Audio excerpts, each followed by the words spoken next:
శరీరమును ఆస్పదము చేసుకొనక ఏం చేయాలంట? ఆత్మలో ఆరాధించాలి. అదేగా చెప్పాడు అక్కడ. చెప్పండి సార్, ఏం చేయాలి? పాత నిబంధనలో భక్తులు ఎవరు దేవుణ్ణి ఆరాధించలేదా? కానీ వారికి ఆత్మలో ఆరాధించుటనే కృప దాకా రాలేదు. వాళ్ళ ఆరాధన ఏంటి? సమాధాన బలి అర్పించడం, ప్రాయశ్చిత్తార్థ బలి అర్పించడం, బలిపీఠం మీద ఏదో ఒక అర్పణ పెట్టడమే కదా ఆరాధన. మన ఆరాధన ఏంటి? సజీవయాగముగా మా శరీరము సమర్పించి, అది మన ఆరాధన. యేసు రక్తం ఏం చేయం అంటలేదు మీరు గట్టిగా? స్తుతియాగము నా యేసుకే. ఏమిటా స్తుతియాగం? ఆయన నామమును ఒప్పుకొనుచు జిహ్వా ఫలమర్పించుదము, ఇదే స్తుతియాగం అని హెబ్రీ 13:15 చెప్పాడు. అంటే మనకు 8వ సున్నతి ధర్మశాస్త్ర ప్రకారం నియమాలు ఎన్ని ఎంత బాగా తెలిసినా ఒకవేళ మనము శరీరమును ఆస్పదము చేసుకుంటే మన మార్కులు పోయినట్టే. 2 ఆత్మలో ఆరాధించకపోతే పోయినట్టే. మేము ఆత్మను నమ్ముతామండి, మేము పరిశుద్ధాత్మకు వ్యతిరేకమేం కాదండి. అరే బాబు, ఆత్మను నమ్మితే సరిపోద్దా? ఇప్పుడు డాక్టర్ గారిని నమ్మావు, ట్యాబ్లెట్ని నమ్మావు, కానీ జేబీలో వేసుకున్నావు, తలనొప్పి తగ్గదుగా. అది మింగాల రక్తంలో కలిసిపోవాలి. యేసు రక్తం ఏం చేయి? పరిశుద్ధాత్మను నమ్మితే చాలదు కదా, పొందాలి కదా, ఆత్మచేత నింపబడాలి కదా, ఆత్మ వశం అవ్వాలి కదా, ఆత్మలో ఆరాధించాలి కదా. స్పీడ్గా కొడితే అది పరిశుద్ధాత్మ అంటే దాని పేరు పరిశుద్ధాత్మ.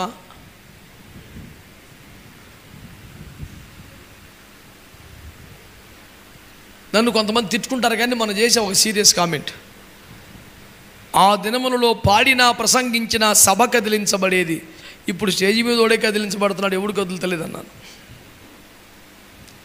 వీడు కదలకాలన్నా మెదలకుండా పాడితే సభలో జనం కదిలించబడి, ఇప్పుడు వీడు కదులుతున్నాడు కానీ ఎవడు కదిలించబడతలా. అరెకరం వేదిక నేను దొనటమే, అవతలవుడు కదులుతులా. బాధపడిపోవటం, ఫీల్ అయిపోవటం కాదు సార్, అర్థం చేసుకోవాలి కదా. శరీరమును ఆస్పదం చేసుకోకుండా ఏం చేయాలి? ఆత్మలో ఆరాధించాలంట.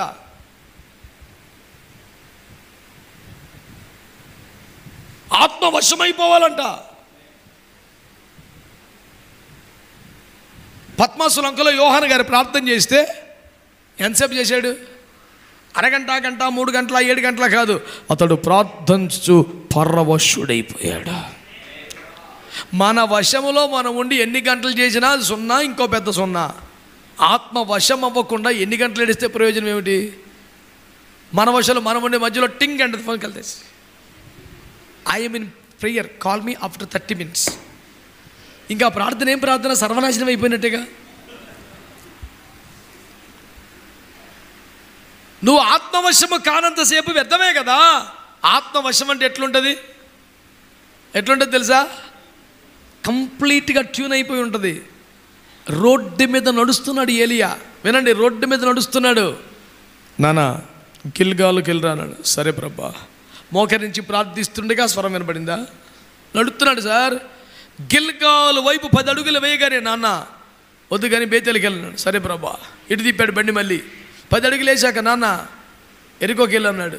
ఇవన్నీ మోకరించి ప్రార్థిస్తూ అనగా అకస్మాత్తుగా ఇదే యెహోవా వాక్కు అని వినబడిందా? నడుస్తుంటే వినబడింది సార్. ట్యూనింగ్ సరిగ్గా ఉంటే అట్టుంటుంది మ్యాటరు. స్తోత్రం అనరు. ఇప్పుడు మర్చిపోయాం కానీ రేడియోలు ఉండేగా చిన్నప్పుడు. రేడియో కాలం మనుషులైనా లేటెస్ట్ బ్యాచ్ అంతా ఉందిగా. ఈ రేడియోలో మీడియం అని, సిలోన్ అని 2-3 బ్యాండ్లు అయ్యో వచ్చాయి కదండి. ఆ బ్యాండ్ మీద కరెక్ట్గా అలా ఉంచి స్విచ్ ఆఫ్ చేసామనుకోండి, తెల్లారి పొద్దున్న మళ్ళీ ఆన్ చేయగానే ఆకాశవాణి అంటది. అది ఆ టయానికి మనం దీన్ని చెదరగొట్టేసామనుకో, ఆన్ చేయగానే కిర్రమని బుర్రమని గోల, గయ్యమని గోల అని పెద్దవాళ్ళందరూ తిడుతూ ఉండగా ఆ బ్యాండ్ నుంచి జాగ్రత్తగా తిప్పుతా తిప్పుతా తిప్పుతా కరెక్ట్గా ఆ స్కేల్కి రాగానే ఆకాశవాణి. అది ఇప్పుడు ఆ ట్యూనింగ్లో సరిగ్గా ఉంచి స్విచ్ ఆఫ్ చేస్తామనుకో, ఆన్ చేయగానే వస్తానే ఉంటాయి ప్రసారాలు.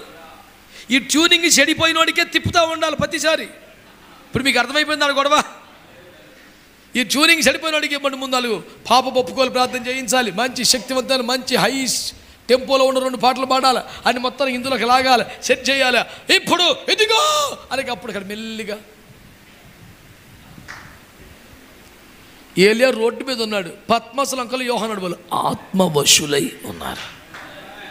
ఆమె మేము ప్రతిసారి కొండకెళ్ళి ప్రార్థన చేస్తామండి, ఉన్నత స్థలముల్లో యెహోవాని ఆరాధించేవారు అంటే ఆ కాలం అయిపోయింది, ఆత్మతో సత్యముతో ఆరాధించే కాలం వచ్చేసిందని చెప్పాడు యేసు ప్రభు. హల్లెలూయా.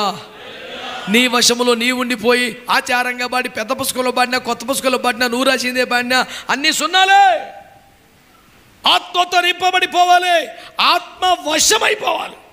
నీకేం తెలీదు ఆత్మ వశమైపోవడం అంటే యోహాను గారు ఆత్మవశుడై ఉండగా ఆయనను తీసుకెళ్ళాడు. అవునా? శరీరం ఇక్కడే ఉంది, చూసిలోడు ముసలోడు చచ్చిపోవడం అనుకుంటున్నారు, ఆత్మ వెళ్ళిపోయింది అనుకుంటున్నారు, కోమా అనుకుంటున్నారు. అన్నీ తిప్పి పరలోకం అన్నీ చూపించి పంపించాడు, మళ్ళీ జొరబడ్డాడు ఇందులో. ఈలోపు యోహాను పరలోకములో సంచరిస్తున్న కాలములో పద్మాసలంకులో ఏమి జరిగను ఏం తెలీదు. అదే ఆత్మవశం అవడం అంటే. మనకి పక్కనోడు మాట్లాడింది వినబడింది, దగ్గింది వినబడద్ది, ఎవరిని పిలిచింది వినబడద్ది, పాలు పొంగిపోయిన వాసన తెలుస్తుంది, బిర్యానీ తయారైపోయిన స్వరం మొత్తం వాసన తెలిసిపోద్ది. దేవుడు అను సిద్ధపరిచిన దాన్ని బట్టి స్తోత్రములు వేస్తున్నామని అడుగుతున్నాం.